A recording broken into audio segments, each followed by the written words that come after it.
YouTube လိုနေရာမှာတင်တန်းတွေအလကားတက်လို့ရနေတာ哦ဘာလို့လူတွေကပတ်စံပေးပြီးတော့တင်တန်းတွေတက်နေကြတာလဲဒါကတော့ကျွန်တော် comment တစ်ခုကိုတွေးလိုက်လို့ပေါ့နော်ကျွန်တော်ရဲ့ပိတ်မှာလားဒီ TikTok မှာလားမသိဘူးလာပြီးတော့ comment မှန်တာတွေးလိုက်လို့ပေါ့နော်အခုပြန်ရှာတာမတွေးတော့လို့เนาะအဲ့တော့တွေးလိုက်တယ်ကျွန်တော် comment မှန်လိုက်တာ哦အဲ့တော့ကျွန်တော်လည်းမာကတော့ reply ရမပြန်ပြဘူးပေါ့နော်အခုမှကျွန်တော် video လေးလုပ်ပြတာပေါ့နော်အဲ့တော့ဘာလို့ပေါ့နော် YouTube လိုနေရာတွေမှာအလကားရနေတာလူတွေကလောက်ကြတယ်လဲဆိုတော့မေးခွန်းကရှင်းပါတယ်ကျူရိုရဲ့ hair ကြောင်ပါကျွန်တော်ပြပါမယ်အဲ့တော့ comment မှန်ထားတဲ့ကောင်ကပေါ့နော်ဒီမှာပေါ့နော်အလကားလာပြီးတော့လေးလာလို့ရတယ်ပေါ့နော် bro ကုတ်လိုနေရာတွေမှာလေးလာလို့ရတယ်ဟုတ်ပါတယ်ကျွန်တော်ဒီမှာဆိုရင်လည်းဒီမှာ YouTube channel တွေ subscribe လုပ်ထားတာအများကြီးပဲပေါ့နော်အဲ့ဒါကြာခဲ့ပြီပေါ့နော်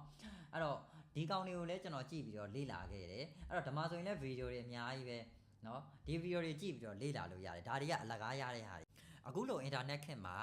အပေါ်ဆုံးကအလကားရတဲ့ course တွေ content တွေ video တွေပါလူတွေကဘာလို့ဓာတ်တွေရနေတာကို course တွေတက်နေလဲဆိုတာရှင်းပါတယ်ကျွန်တော်မကြည့်နဲ့အင်္ဂလိပ်စာသင်တန်းတွေကြည့်ပေါ့နော်အများကြီးပဲနော်ဆရာတွေအများကြီးပဲတင်တယ် YouTube မှာ free ရှိတယ်ဘာလို့မတက်တာလဲအဲ့တော့ programming မှာလည်းထုံနေ၎င်းပဲပေါ့နော်ဘာလို့လဲဆိုရင်လူတွေက self study လုပ်တိုင်းတက်မသွားလို့ပါနော်ကျွန်တော်ဒီ self study လုပ်လာတယ်ဒါကြောင့်မလို့ကျွန်တော်ဒီ self study လုပ်တာရဲ့အခက်အခဲတွေကိုသိတယ်နော်အဲ့တော့သူတို့ဒီဘာကြောင့်အဓိကသွားလဲဆိုတော့ mentor ကိုပတ်စံပေးပြီးတော့အချိန်ကိုဝယ်လိုက်တာဖြစ်ပါတယ်အဲ့တော့လူတိုင်းက self study လုပ်ပြီးတော့သွားလို့ရတယ်လို့မရတဲ့သူတွေလည်းရှိတယ်အဲ့လိုမျိုးနှစ်စုကွဲနေတယ်ပေါ့နော်အဲ့တော့တချို့တွေက self study လုပ်ရင်းနဲ့ဘာဖြစ်သွားလဲဆိုတော့လမ်းပြောက်သွားတယ်လမ်းပြောက်တယ်ဆိုတော့ဘယ်နေရာမှာလမ်းပြောက်တာလဲဆိုတော့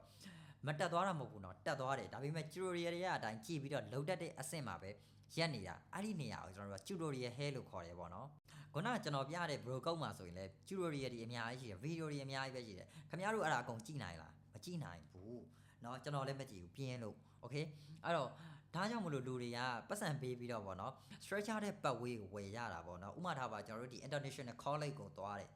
ဘာလို့လဲရှင်းရှင်းလေးရဲ့ landing ပတ်ဝေးရှိလို့သွားတာမဟုတ်ရင်ဘယ်ကောင်းမှမသွားဘူး okay အဲ့တော့ထုံနည်း၎င်းပဲပေါ့နော် MCY ဒီလူတိုင်းအတွက် accessible ဖြစ်တဲ့ programming course တွေကိုလုပ်ပေးထားတဲ့ဟာပေါ့နော်ကျွန်တော်ကဟို live လည်းမသိဘူးဘာလို့လဲဆိုတော့ကျွန်တော်မအားဘူးပေါ့နော်အဲ့တော့ကျွန်တော်ရဲ့အဓိကဟိုအသက်မွေးဝမ်းကြောင်းကလည်းဒီသင်တန်းဖွင့်နေတာကျွန်တော်ရဲ့အသက်မွေးဝမ်းကြောင်းမဟုတ်ဘူးကျွန်တော် software တွေ develop တာကျွန်တော်ရဲ့အသက်မွေးဝမ်းကြောင်းကျွန်တော်ရဲ့ career ဖြစ်တယ်ဒါကကျွန်တော်တမင်ဖွင့်ပေးတာဘာလို့လဲဆိုတော့ online course တွေအများကြီးရှိတယ်ဈေးကြီးတယ်နောက်ပြီးတော့ဖုန်းနဲ့ကုန်ကြီးလို့မရဘူးလူတိုင်းကဖုန်းဆိုပါပေါ့နော် laptop မဝယ်နိုင်ဘူးဗျာတိလားအဲ့တော့ laptop မဝယ်ဘဲနဲ့စမ်းကျင်တဲ့သူတွေရှိတယ်ဒီလူတွေအတွက်ကျွန်တော်တို့ low cost online course ကိုတမင်ဖွင့်ပေးတာပေါ့ကျွန်တော်ဈေးတင်လိုက်လို့လည်းရတယ်ဘာလို့လဲဆိုတော့ဈေးဆိုတာ